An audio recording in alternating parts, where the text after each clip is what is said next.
Wonderful. Thank you all for making it back for the afternoon session, Foundation Models to Transform Workflow and Clinical Care. I'm Emma Pearson. I have the pleasure of moderating today's session. I'm an assistant professor of computer science at Berkeley, also core faculty at CPH. I develop machine learning methods to improve healthcare and health equity. So our first speaker, Madhumita Sushil, is an assistant professor in the Division of Clinical Informatics and Digital Transformation, the Department of Medicine, and in the Department of Neurological Surgery at UCSF.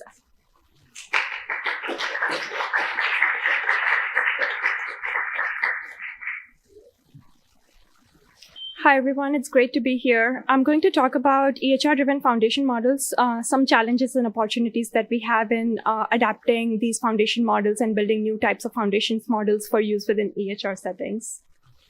So field of machine learning is pretty old. Traditionally, we used to take one type of data, process it in some way, and then develop task-specific models for many different tasks that may be needed in the clinical setting. For example, it could be a clinical note that we extract features from, concept phrases, and build a classifier on sentiment detection from a clinical note.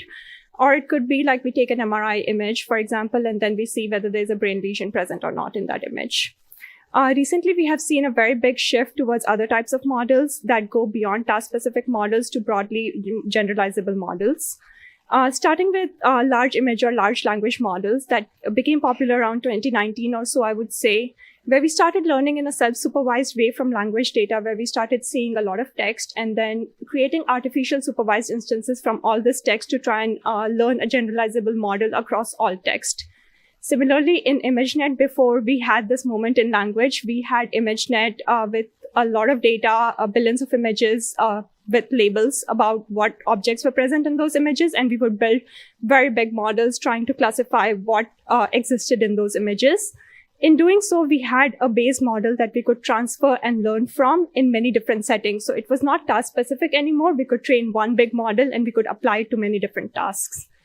In the last couple of years, we have all seen a very big shift from even large unimodality like ImageNet style models or large language models and going broadly to very big foundation models, where we can take all of the data that is present on internet scale, tune models that learn to either reconstruct some part of the data that is present already on internet, or try to learn other types of behavior from this data, take that base model and apply it to any different tasks that we could think of possibly in doing so. What we have seen is these models are exceedingly good at the tasks broadly, and we could apply them from a very broad range of tasks. For example, it could be question answering, it could be translation, coding, image or video generation, you name it, and we have seen great performance across a lot of different tasks by just taking internet data and training over it.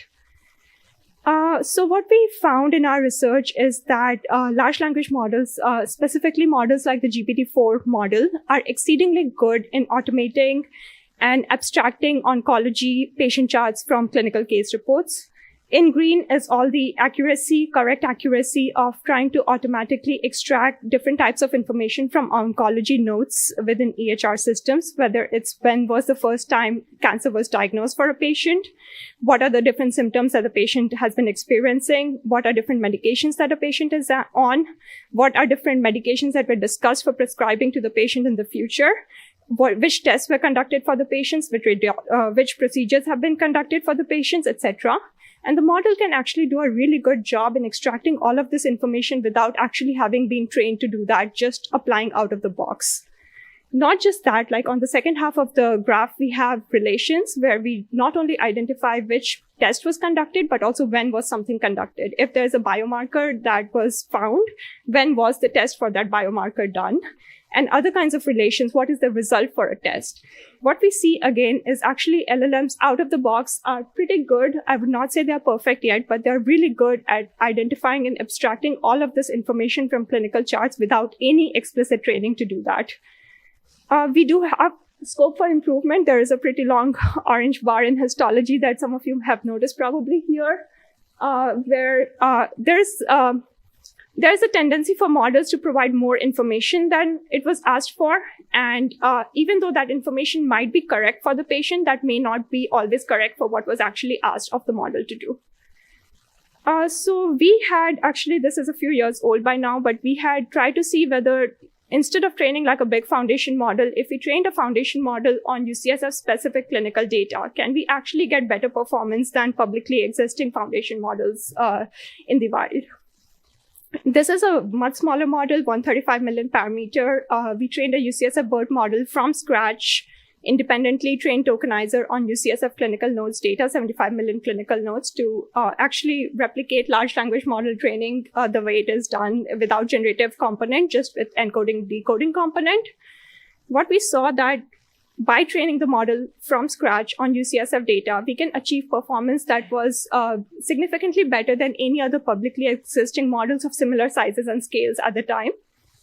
It could also match the performance of a model that was 3 times in size and trained on 250 times of compute that we could train here at UCSF for. So we were able to get a much more computationally efficient model performing similarly well in resource settings that we have at UCSF. But how do these small models compare to actually LLMs like GPT-4? We compared performance between the GPT-4 model and very simple models like an LSTM model and a UCSF BERT model that we had trained from scratch on classifying different breast cancer pathology from pathology reports at UCSF. What we found is that GPT-4 model out of the box zero shot could perform as well as the other simpler models without having seen any task specific data before, even though the other models were trained to actually perform that task specifically. So smaller models we could do much better with by training something locally on site. But the moment we go beyond the scale of these smaller models to like trillions of parameters, tens of billions of parameters, the models attain capability that goes beyond what we could do by task-specific tuning. And I really like this result because it also speaks for the other side. If we don't have resources to actually apply these closed models at scale, we could actually build models locally that are much smaller and could scale with similar performance as well. We have seen a lot of trends recently in reasoning models. We heard about it in the keynote earlier today, where there are a lot of effort to improve test time scaling. So instead of training bigger models, we try to give the models more compute when we are trying to do inference, forcing the model to think more, and in thinking more, trying to perform better at the task. What we have seen is this is a use case specifically to understand whether there might be diagnostic process faults within clinical workflows. So when a patient, this is a collaboration with Dr. Auerbach and team to try and understand if there was a bad outcome within hospital admission. So for example, if the patient either died within hospital setting or if the patient was decompensated and transferred to the ICU, was there something in their diagnostic process that could have been done better? And trying to understand that by using an LLM and applying it to review patients' charts to try and make that understanding. What we see is that reasoning models do much better than non-reasoning models at complex tasks like this, where a non-reasoning model would probably give you some error in every chart that there is. Versus in a reasoning model, we see that the model is able to create timelines of patient and identify summaries of patient charts, try and reason over the fact that there might have been a delay in, for example, consideration of sepsis for the patient. And if the sepsis had been suspected before, some processes could have changed in management of that patient that could have allowed for a better outcome of the patient. So we certainly see that there is a lot of scope in improving inference time scaling rather than just increasing compute budget for pre-training. But the question is inference time scaling sufficient for actually elucidating very advanced reasoning capabilities in really complex settings like medicine? And this is a question that is still open to answer and something that we are actively working on to answer. One thing that I think often gets missed when we talk about how capable foundation models are is that patient charts are really long. We accumulate data over tens of years of patients coming to a hospital system, interacting with the system and processing that and storing that information. Current foundation models, including coming from like closed models like OpenAI models, are capable of usually supporting token counts around 200,000 tokens, about 200,000 words. Maybe there are some models who can process 1 million tokens, give or take. In our data, we have seen that for a single patient in the diagnostic reasoning task, we have more than 1.4 million tokens for a single patient to process from a single visit of that patient. This is not accounting for visits outside of where the patient came to the system like this is just a single visit. So, and when we try to include all of that data and trying to process all of that with foundation models, we even see performance drops up to 15% by just having more data to process. This 15% number is coming from the oncology information extraction task, where when we provided more context to the model, the performance dropped by 15%. So naturally, one of the questions that certainly we should think more about is how can we perform or develop alternative models and alternative model designs to actually facilitate a reliable incorporation of these very long patient charts? How do we identify what's meaningful for the context of the task that we are interested in and prioritize that information to process all of that information accurately? Can retrieval augmented methods and agentic methods actually that are very popular currently, can they actually help us make inferences over these long patient charts? We do not know. Certainly, the future is going multimodal, again, as we have heard in the keynote session recently, where combining different kinds of data modalities are very important. And what we see is that by combining text with images, we are able to improve the diagnostic capability of these models. But it's very important to really understand how exactly do these models make that integration, because this is work done by Adrian, who's in the room here today. We see that the models can rely overly on a single data modality, for example, on a single clinical indication. And when we vary that clinical indication, the model performance goes down. When we vary the clinical imaging data, the model may not actually perform that unwell comparatively. So certainly, I think this is up for the panel discussion here, is how can we tailor precise interventions to actually learn trajectories of patient data over time and improve estimation of which patient to give which intervention in the workflow. Thank you.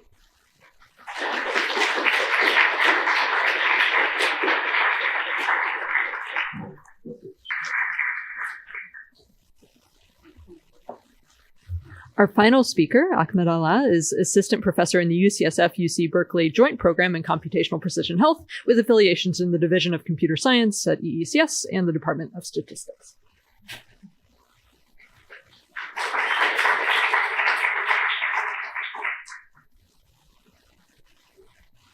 Okay, thanks, Emma. So today I wanted to talk about a topic that's been on my mind a lot lately, which is how we should be evaluating generative AI models in healthcare.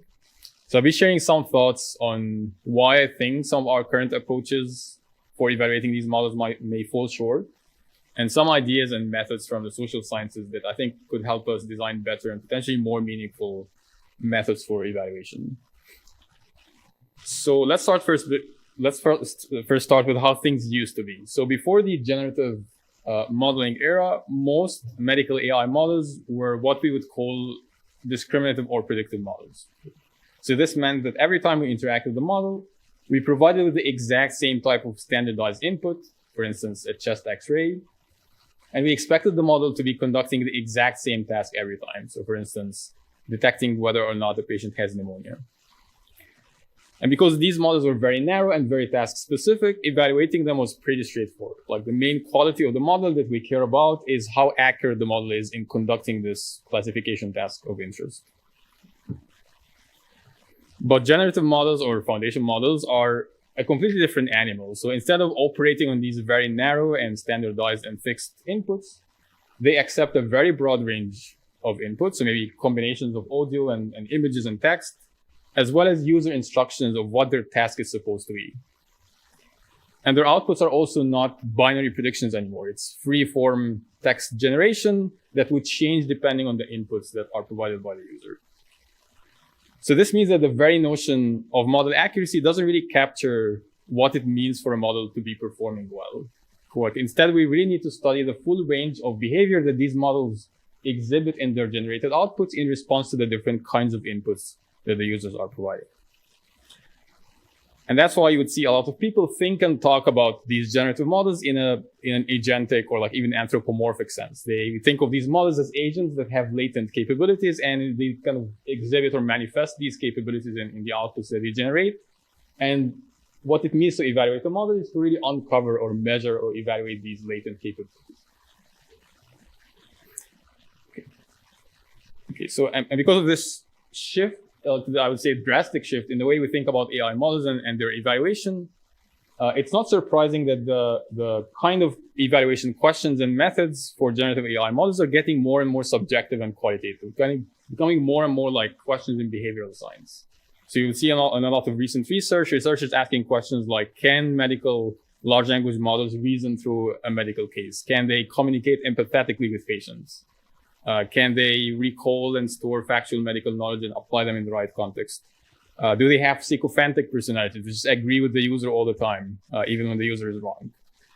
And this shift is, that actually happens. So this shift is, this shift in the way we think about model evaluation is very natural, because these capabilities are really not things that we engineered into the models. They are emergent phenomena. So we study them as such. We study them in the post hoc way, in the same way that we study like animal behavior in the wild. But this shift in the way we think about AI models doesn't really align with a very well-established culture of model evaluation in machine learning research, which really has driven progress in machine learning over the past decade or so. And that's a culture that is centered around model evaluation using competitive benchmark datasets. So these benchmark datasets are publicly available datasets that we collectively use to get an objective sense of how much progress that we as a community are making in solving different machine learning tasks. And the availability of these benchmarks was really instrumental in making progress in machine learning, because they removed a lot of the friction in doing research. They made it so easy to conduct reproducible research at scale. So if you look at progress in fields like computer vision over the past 10 to 15 years, a lot of the progress there was, at least in part, fueled by the availability of benchmarks like ImageNet, which provided like a whole community with a clear target to rally around. But unfortunately, we don't have an ImageNet for evaluating the capabilities of medical AI models. We don't, at least not yet. So if you look at research on applying generative AI models to in medicine, you would see people proposing a whole bunch of benchmarks or evaluating models in an inconsistent sets of collections of data sets. But there's no real consensus on even what it means to have a good benchmark in the first place. And because, as I mentioned earlier, we tend to have this anthropomorphized view of what a generative AI model is, it's not surprising that the first idea for constructing a benchmark was to use multiple choice questions from medical licensing exams to evaluate generative AI models. So you see over the past 2 or 3 years, all the papers on medical large language models, researchers were trying to quantify progress in developing medical LLMs by tracking how their scores over UTME exams are improving over time. And we have all seen headlines of large language models passing the UMLE test as an indicator, as a milestone for progress. But obviously, these exams were designed for human test takers. They were not designed for AI models. And they are intuitive tools to assess our own knowledge because we have an intuitive understanding of our own thinking process. We know how we store information, recall information, and apply it in future real-world contexts. But models don't think like humans are. They don't think at all.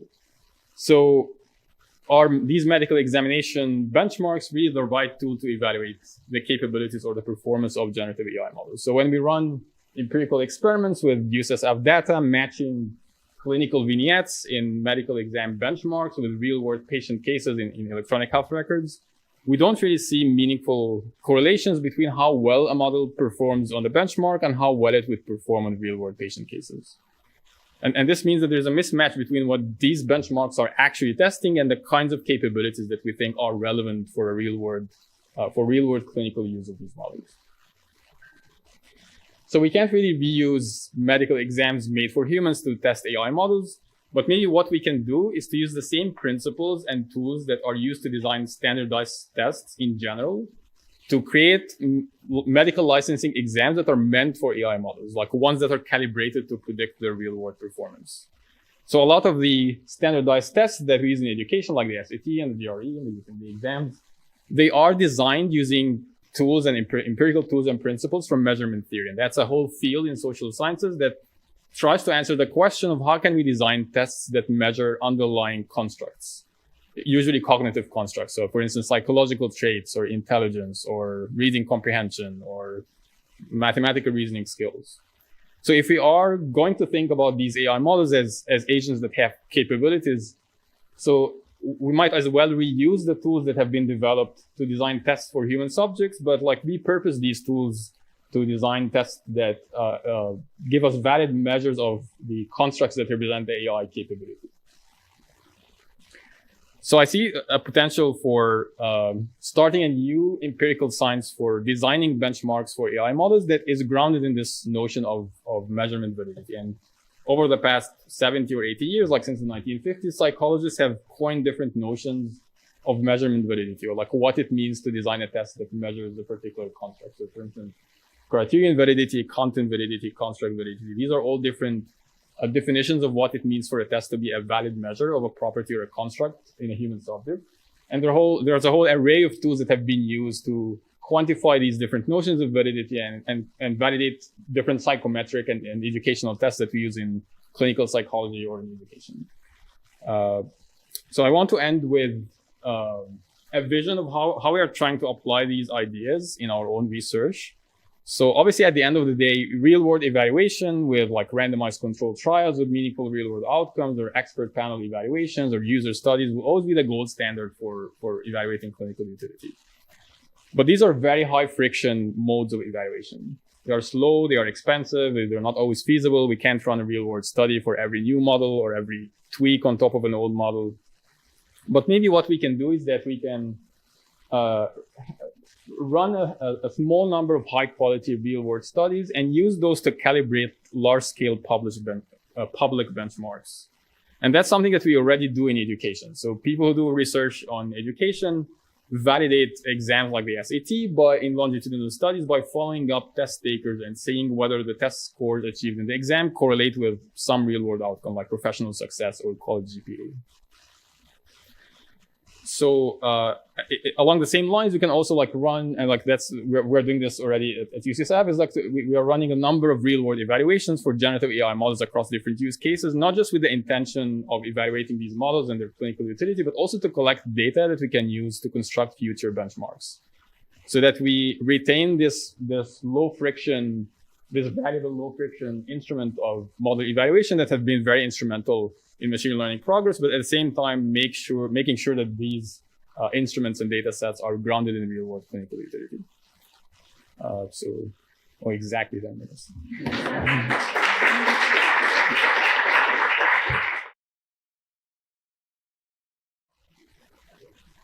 Healthcare in terms of where we are right now to concretely improve patient outcomes. And are there any use cases you think we really should avoid that people are currently pursuing?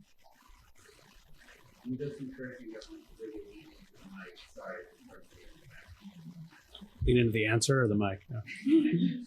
I'm happy to take at least a mild crack because I had my initial slide. I mean, I think in a broad sense, there are clearly very, even with a foundation model or a generative model of this kind, I would call it a point solution for a particular condition. In fact, almost everything we've heard is sort of some flavor of that, with the exception of language generally. And as was, I think, very astutely pointed out, passing a language-based test to recover information may not be what we want. But at a more broad level, what makes me really excited is what I said, very quickly, is that fundamentally, one of the biggest constraints on access, on navigation, on how the entire healthcare system functions is relying on human knowledge, incredible human knowledge to be delivered to each individual at the scale of that individual.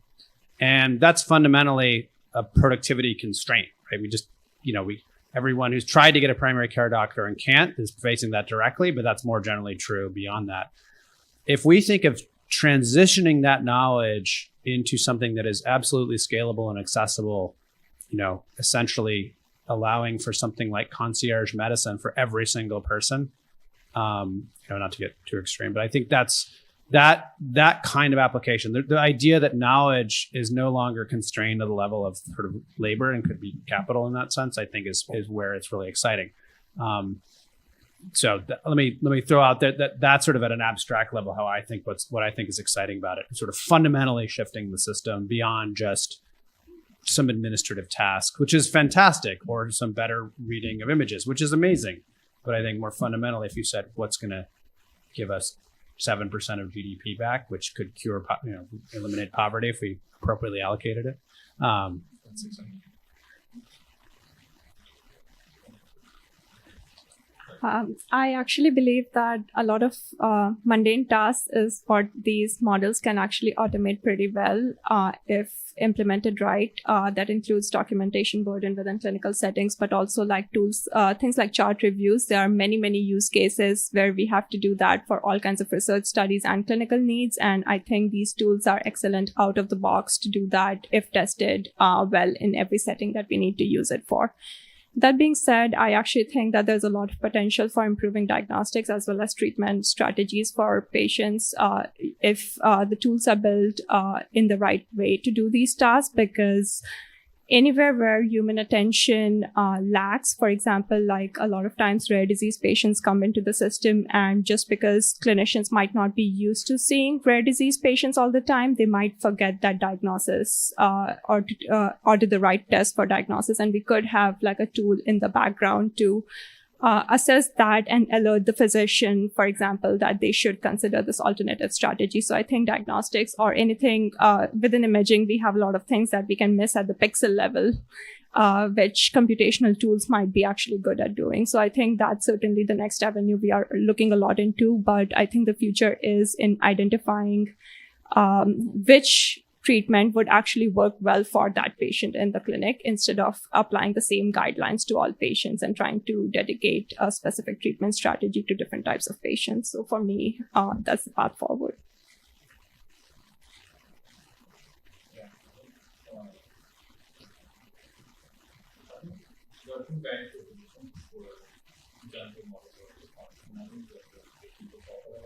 One is maintaining tool that actually universal diagnostics and that's the critical question. So I think we actually want to know I think we are more than critical question, more conceptually back to the patient. But I think what we're doing a very clear back is that when they either so remove friction and some of the processes that are repetitive and will stay and nobody wants to do it. So like over documentation kind of first use cases and see what's everything on that so why you do it over your problem. I think like the incentive for people to use a certain model is to go out by their adoption of that model. So I think getting into it and documentation related use cases are here and also in environments of digital access. So for instance, connecting to have to take work, not use certain guidelines. That's not a guided situation, but in and that's potentially not a kind of setup where you don't have enough resources. I would just to pile on slightly, but having more thoughtful second and third answers made me think a little more, which is there's also this, I think there's the way these models are being used now, I think we shouldn't confuse that with the sort of that last mile. And I do think like, scribes are this case, or if you think about everyone sort of says, oh, we're going to be able to do prior auth using these tools because we can extract all this information. Basic data extraction doesn't work as well as you would think. And sort of you look at these comparisons, and it's maybe not surprising that, for example, a scribe can write most of a note. But I would venture that same amount was cut and pasted prior. And that until you have clinical logic and knowledge that it's able to access, you're always going to have this sort of long tail situation where you're going to have a highly skilled human because there's always this chance that there's that sort of something. And I think that's true here. It's true more generally. Why do we involve so many clinicians in all kinds of administrative tasks? It's about this long tail of knowledge. So I think that's maybe a somewhat negative view on how far we've come, even though we can do, say, 85% of the task. But it's also an opportunity where you can see real inflection when this knowledge scales from this foundation model. Yeah. I think a second challenge sort of highlighted by multiple talks, particularly the last one, is just evaluating how well these models do things. In theory, they can do everything. In practice, we don't know how well they work. So if you had to name like a single evaluation resource you wish existed that does not exist right now, what would that be? Yeah, that's yeah. I think one problem with evaluation is like it's so hard to emulate a clinical workflow in silico.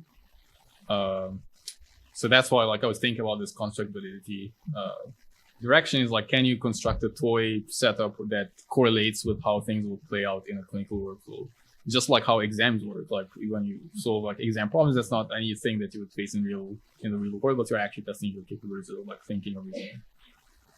But I think like agent-based simulations that are similar to the kind of simulations in other industries like aviation and car manufacturing.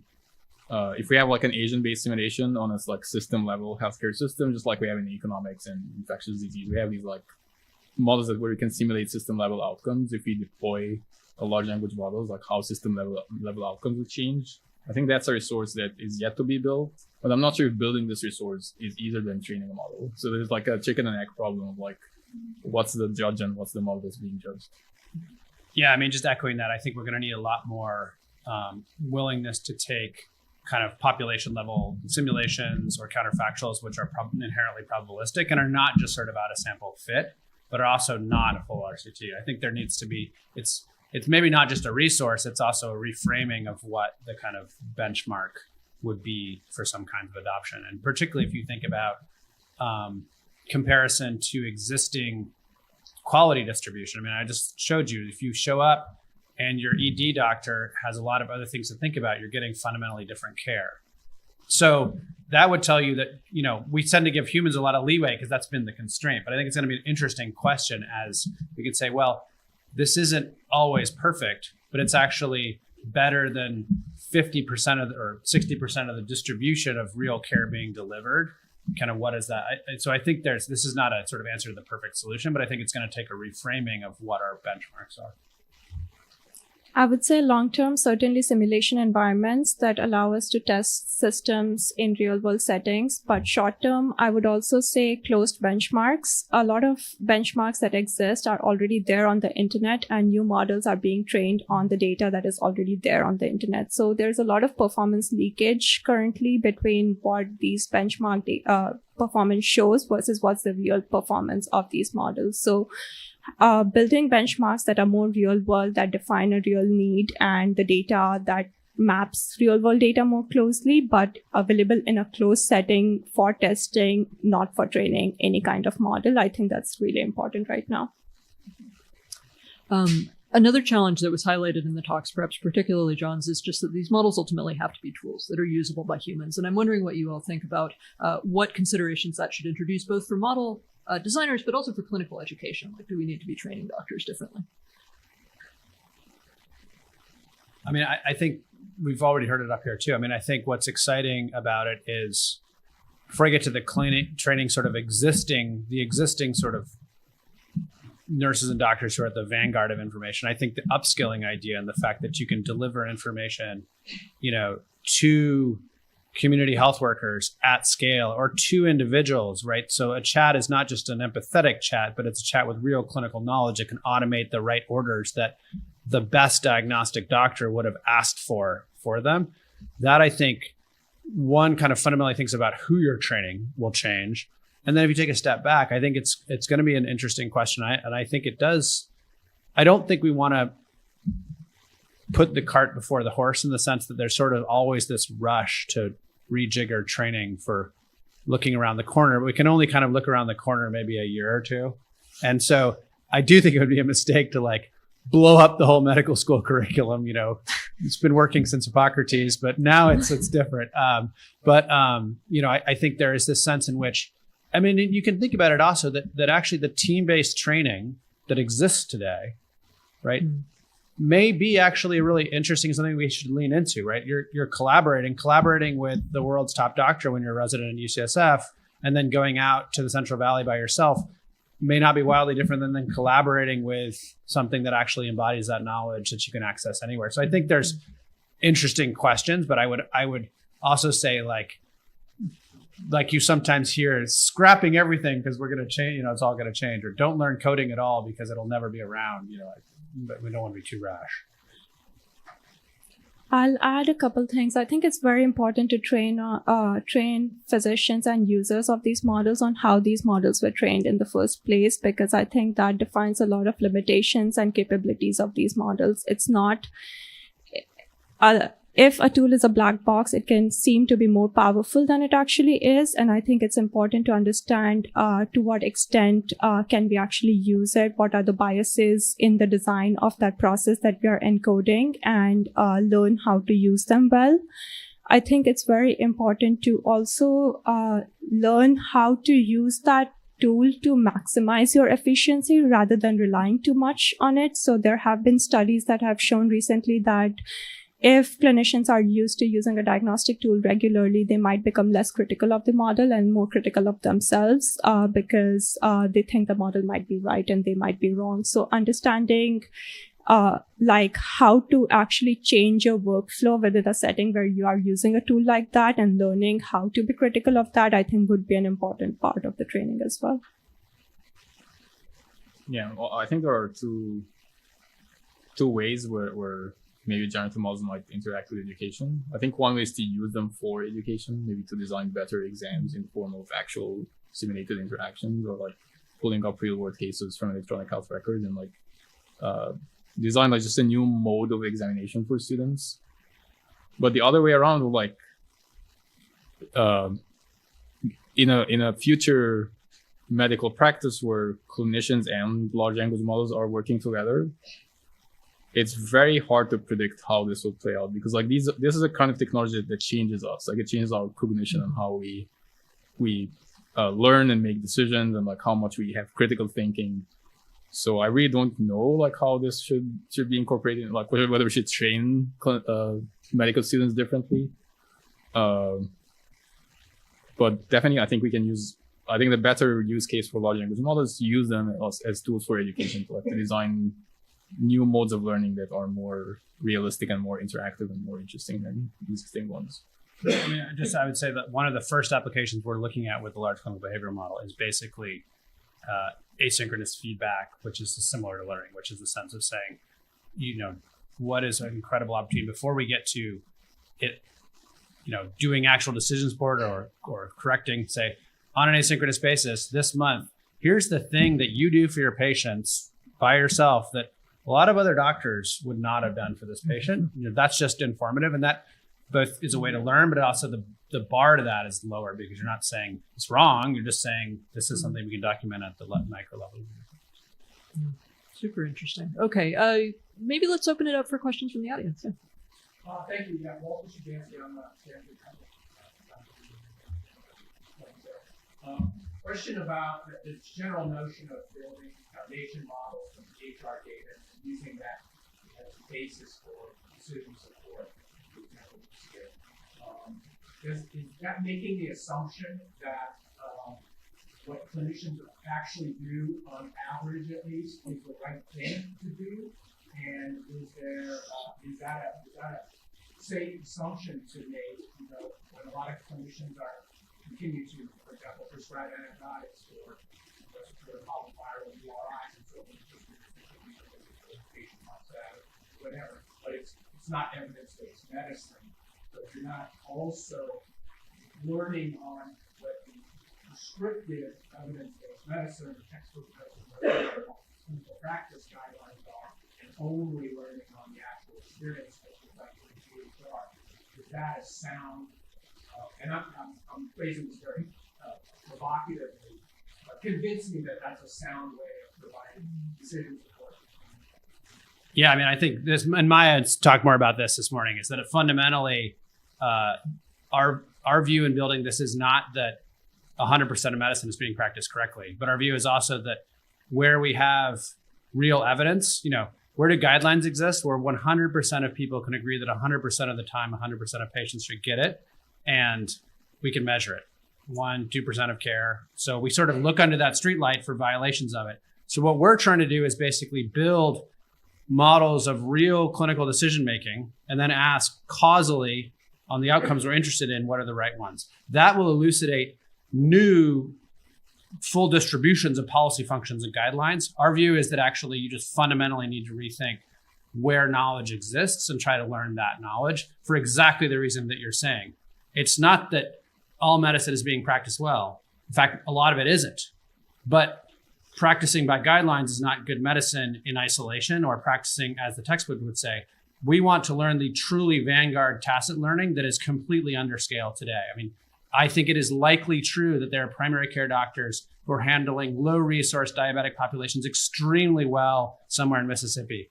And that knowledge is not anywhere, but it is in their actions. And so our view is very much akin to what you're saying, that you want to learn this, but you need to causally tie that to the outcomes at scale and have built from the ground up.